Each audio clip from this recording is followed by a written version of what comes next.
രാവിലെ കുറച്ച് ലേറ്റായി പോയി എഴുന്നേക്കാനായിട്ട് ബ്രേക്ക്ഫാസ്റ്റ് തലേ ദിവസം തന്നെ ഏകദേശം സെറ്റാക്കി വെച്ചിട്ടുണ്ടായിരുന്നു. സ്മൂത്തി സ്റ്റാർട്ട് ചെയ്തപ്പോൾ മുതൽ രാവിലത്തെ ഒരു തിരക്ക് തന്നെ കുറഞ്ഞു കിട്ടിയിട്ടോ. എങ്ങനെ ഞാൻ ആ സ്മൂത്തിയിലൂടെ ജീവിക്കുമെന്ന് എനിക്കറിയില്ല, എന്നാലും പോണവരെ പോട്ടെ അല്ലേ. നൈറ്റ് തന്നെ ഓട്സും ചിയാ സീഡും സോക്കെ ഞാൻ വെച്ചിരുന്നു. അതിലേക്ക് ആപ്പിളും ഡേറ്റ്സും അനാറും ബനാനയും ഇട്ട് ഒന്ന് കറക്കി എടുത്തിട്ട് അതിനകത്തേക്ക് ഞാൻ ഒഴിച്ചു കൊടുത്തു കേട്ടോ. കാണാനൊരു ഭംഗിയൊക്കെ വേണ്ട, അതിന് വേണ്ടി ഡ്രൈ ഗ്രേപ്പും ആൽമണ്ടും മധുരത്തിന് ഹണിയും പിന്നെ കുറച്ച് അനാറും ഇങ്ങനെ വെതറിയിട്ടു. ഒരു ഹെൽത്തി ബ്രേക്ക്ഫാസ്റ്റ് ആയിട്ട് കേട്ടോ. ഇന്ന് ശ്യാമിന് ഉച്ച വരെ ലീവ് ഉണ്ടായിരുന്നുള്ളൂ, അതുകൊണ്ട് ചെറിയൊരു പണി ഞാൻ കൊടുത്തിട്ടുണ്ട്. കപ്പളങ്ങ കുത്തിയിട്ട് തരാനായിട്ട് കുറേ വിളിച്ചിട്ടാണ് ആൾ വന്നത് കേട്ടോ. നിങ്ങളുടെ നാട്ടിൽ ഈ കപ്പളങ്ങ എന്താ പറയുന്നത് കമൻറ്റ് ചെയ്യണം. പല നാട്ടിലും പല പേരാണല്ലോ, അതുകൊണ്ടാണ് പറഞ്ഞത്.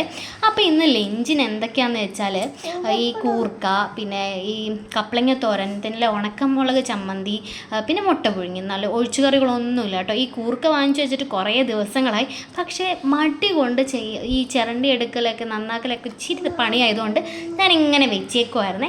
അപ്പോൾ ഇന്നാണ് അതിനുള്ള സമയം കിട്ടിയത്. അപ്പോൾ നമ്മുടെ വീഡിയോ കണ്ട് ഇഷ്ടപ്പെടുന്ന ലൈക്ക് ആൻഡ് സബ്സ്ക്രൈബ് ചെയ്യപ്പെട്ടാ ബൈ ബൈ.